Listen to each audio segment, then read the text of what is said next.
Hello everybody and welcome. In this video I'm going to show you how to enable or disable HD audio for your earbuds BELKIN SoundForm ClearFit.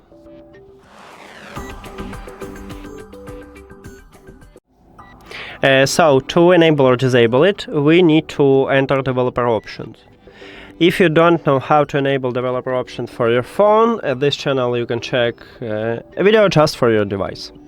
Now, after you enable it, you need to go to the settings, then to the system, and right here you need to scroll down. Here's developer options, at least for stock Android. So we need to enter here and you need to scroll down and find HD audio. Or you can use the search and write HD audio here. Right here, as you can see, it's located at the developer option, so click on it. And right here we have it. So to disable it, you need to tap on time at the slider if the slider have a colorful background. And to disable it, you need to also tap on time at the slider if the slider have empty background. And now you can change your Bluetooth audio codec. That's it.